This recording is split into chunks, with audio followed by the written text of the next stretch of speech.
사랑하는 성도 여러분, 안녕하세요. 4월 18일 화요일 아침입니다. 찬송가 312장 너 하나님께 이끌리어 다 같이 찬양 드리시겠습니다.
주 찬양하고 기도하며 내 몸 힘써다하라.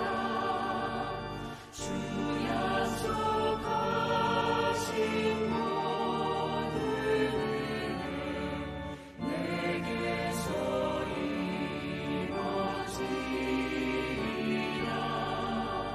참되고 의지하는 자 주께서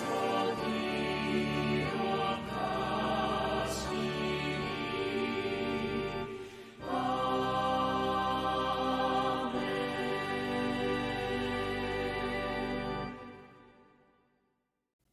아멘. 하나님께서 오늘 우리에게 주시는 말씀은 사무엘 하 5장 1절에서 7절까지의 말씀입니다.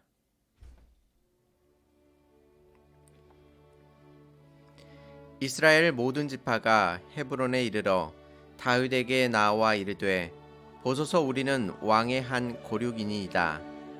전에 곧 사울이 우리의 왕이 되었을 때에도 이스라엘을 거느려 출입하게 하신 분은 왕이시었고 여호와께서도 왕에게 말씀하시기를 내가 내 백성 이스라엘의 목자가 되며 내가 이스라엘의 주권자가 되리라 하셨나이다 하니라. 이에 이스라엘 모든 장로가 헤브론에 이르러 왕에게 나아오매 다윗 왕이 헤브론에서 여호와 앞에 그들과 언약을 맺음에 그들이 다윗에게 기름을 부어 이스라엘 왕으로 삼으니라.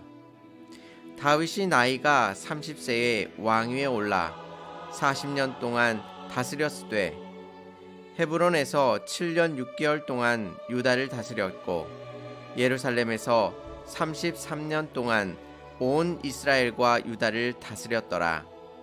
왕과 그의 부하들이 예루살렘으로 가서 그 땅 주민 여부수 사람을 치려하매 그 사람들이 다윗에게 이르되 내가 결코 이리로 들어오지 못하리라.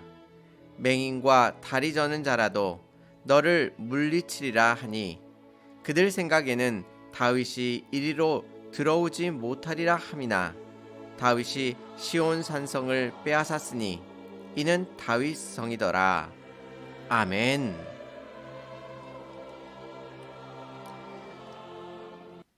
오늘 본문은 참으로 감격적인 순간을 기록하고 있습니다.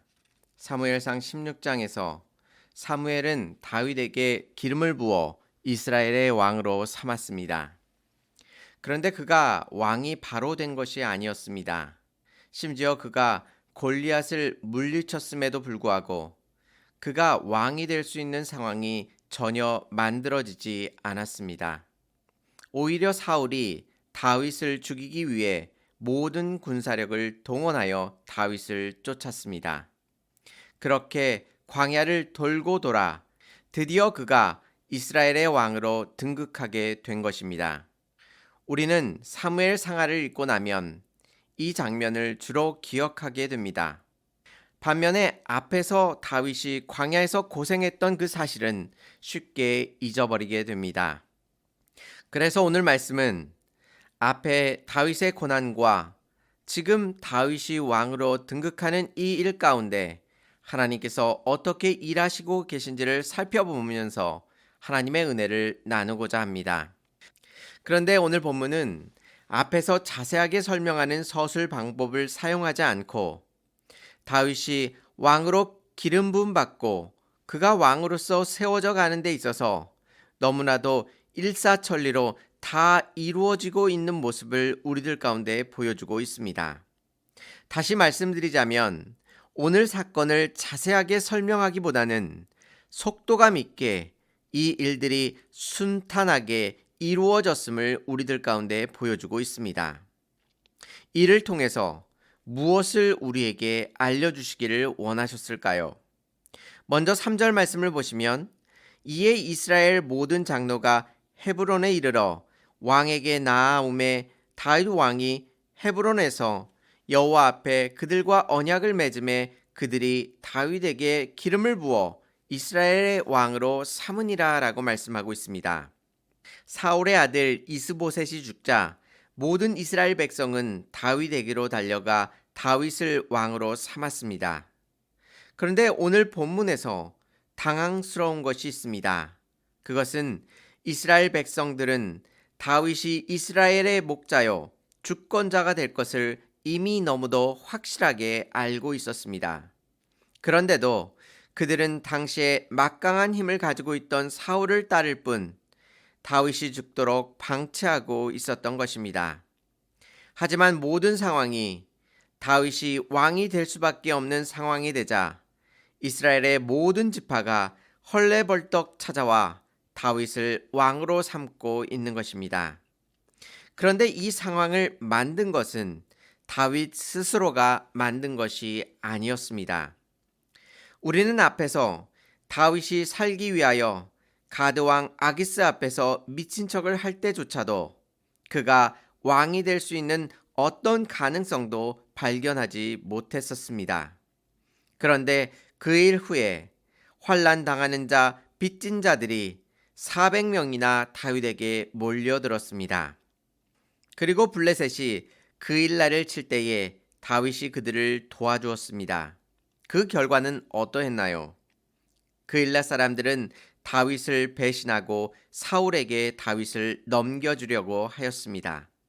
다윗은 그들에게 선을 베풀었는데 그들은 배신한 것입니다. 이때에도 다윗은 좌절할 수밖에 없었습니다. 하지만 다윗은 이 일을 통하여 다윗이 진정으로 이스라엘 백성을 위하고 있다는 사실을 백성들에게 알릴 수 있었습니다. 또한 사울을 2번이나 죽일 수 있음에도 그가 죽이지 아니함으로 인하여 다윗이 진심으로 사울을 위하고 있음을 백성들이 알게 하였습니다. 이스라엘 백성들은 다윗이 사울을 위하여 하나님을 따르는 사람이라는 것을 알게 된 것입니다. 이뿐입니까? 시글락을 쳤던 아말렉 사람들을 물리치고 자신에게 속한 것뿐만 아니라 이스라엘 전체에 속했던 것들을 다시 되찾아 그들에게 돌려보내었습니다. 이를 통해 이스라엘의 진정한 왕이 다윗임을 백성들에게 알게 한 것입니다. 마지막으로 사울의 죽음을 진정으로 슬퍼하며 애가를 짓고 유다 사람들에게 가르치게 함으로써 원수인 사울까지도 위해주는 그의 모습을 통하여 이스라엘 백성이 다윗에게 돌아와도 다윗이 충분히 받아줄 수 있을 것임을 그들이 확신할 수 있었습니다. 즉, 앞에서 다윗이 겪었던 수많은 고난들이 다 같은 곳을 향하고 있습니다. 그것은 바로 다윗이 이스라엘 왕이 되는 것에 힘을 보태고 있는 것입니다. 마치 레고의 한 조각이 앞으로 무엇이 될지 모르지만 완성품을 보면 그 조각이 어떤 부분을 이루고 있는지를 알 수 있는 것입니다. 다윗이 아기스 왕 앞에서 살기 위하여 비굴하게 미친 척하면서 수염에 침을 흘릴 때 다윗은 그 일이 장차 자신이 왕이 되는 일 가운데 쓰여질 것임을 조금도 알고 있지 못하였습니다. 오늘 본문은 이 부분을 더 명확하게 하기 위하여 자세한 설명을 하지 않고 있습니다. 그가 왕이 된 것은 너무 순조로웠고 난공불락이라고 불리울 수 있는 예루살렘을 정복하는 일도 성경은 너무나도 쉽게 다윗이 승리하였음을 이야기해주고 있습니다. 어려운 전쟁 속에서 승리하신 하나님을 소개할 수 있었음에도 불구하고 성경은 단순히 다윗이 예루살렘을 정복하였다고 말씀하고 있는 것입니다. 뿐만 아니라 예루살렘에 다윗의 집을 짓는 일에 있어서도 두로왕 히람이 백향목과 복수와 석수를 보내서 그 집을 지어주고 있습니다. 다윗은 가만히 있는데 이스라엘 모든 지파가 찾아와 그를 왕으로 삼고 있고 난공불락인 예루살렘 성을 쉽게 정복하였으며 집조차도 두로왕 히람이 자재와 인력을 보내어 지어주고 있습니다. 그런데 오늘 본문 10절은 이 모든 것을 한 말씀으로 설명하고 있습니다. 10절 말씀에서 만군의 하나님 여호와께서 함께 계시니 다윗이 점점 강성하여 가니라 라고 말씀하고 있습니다. 만군의 하나님 여호와께서 이 모든 것을 다 이끌어가고 계십니다. 그 안에 어떤 것도 덧붙일 필요가 없습니다. 그분께서 함께 계셔서 이 일들이 일어나고 있음을 우리들 가운데 보여주는 것입니다. 이와 대조적으로 다윗은 큰 물결에 휩싸여서 흘러가고 있는 것처럼 보입니다. 이를 통해 다윗을 왕으로 만드신 분이 만군의 주 여호와 하나님이심을 우리들 가운데 분명하게 보여주고 있습니다. 다윗은 또한 이것을 알고 있었습니다. 12절 말씀을 보시면 다윗이 여호와께서 자기를 세우사 이스라엘 왕으로 삼으신 것과 그의 백성 이스라엘을 위하여 그 나라를 높이신 것을 알았더라라고 말씀하고 있습니다. 다윗도 하나님께서 자신을 왕으로 삼으신 것과 이스라엘을 높이신 것을 그가 알게 된 것입니다. 우리의 인생은 다윗의 고난 중에 어디쯤 서 있을까요? 어떤 분은 아기스 왕 앞에서 미친 척하고 있는 중일 수도 있고 어떤 분은 이스라엘을 도와주었음에도 배반을 당하고 있으신 분도 있으실 것입니다. 또 어떤 분은 자신을 미워하는 이들을 위해 선을 베풀고 있는 중일 수도 있습니다. 분명한 것은 우리도 다윗처럼 우리가 어디쯤 서 있는지는 모르지만 오늘 말씀은 우리가 붙들어야 할 한 가지 사실을 우리들에게 알려주고 계십니다. 그것은 바로 우리가 어떤 고난과 환난을 당하더라도 장차 하나님께서 이루고자 하시는 일을 향하여 가고 있다는 사실입니다. 동시에 우리가 믿어야 할 사실은 그 끝이 결코 헛되거나 실패로 끝나지 않는다는 사실입니다. 우리의 삶의 고난과 아픔은 장차 우리를 하나님의 영광의 자리로 이끌어 가실 것이고 우리에게 큰 승리를 베풀어 주실 것입니다. 사무엘 상하를 읽으면서 다윗의 삶을 우리가 응원하였던 것처럼 하나님께서도 오늘 우리의 삶을 응원하고 계십니다. 우리의 삶의 복됨을 깨닫고 주님만을 신뢰할 수 있는 저와 성도님들이 되시기를 주님의 이름으로 축원합니다. 다 같이 기도드리시겠습니다. 은혜롭고 자비로우신 하나님 아버지, 다윗이 광야 속에서 당한 그 모든 고난들이 장차 그가 왕이 되는 일 가운데 귀하게 사용되었음을 우리가 확인하였습니다. 지금 우리가 당하는 고난과 환난 또한 하나님께서 하나님의 놀라우신 계획 가운데 사용하실 것임을 믿습니다. 비록 지금 당장 우리 눈앞에 힘듦과 어려움이 있다 할지라도 실망하거나 좌절하지 않도록 붙들어 주시옵시고 장차 우리에게 베풀어 주실 그 복된 영광을 바라보면서 오늘 하루도 주님의 말씀 가운데 온전히 걸어갈 수 있도록 인도하여 주시옵소서. 주님 앞에 모든 것들을 아뢰며 주님의 도우심을 구합니다. 만군의 여호와 하나님께서 우리의 아버지가 되시오니 우리의 기도에 들어응답하여 주시옵시사 자녀된 우리에게 하늘의 복된 은혜와 사랑을 덧입혀 주시옵소서. 오늘 하루도 주님께서 우리들에게 힘과 능력과 권능을 더하실 줄을 믿사오며 예수님의 이름으로 감사하며 기도 올려옵나이다. 아멘. 사랑하는 성도 여러분, 고난과 환난 속에서도 우리의 삶이 하나님의 크고 멋진 계획 속에 있음을 기억하시고 오늘 하루도 승리하시는 하루가 되시기를 바랍니다. 감사합니다.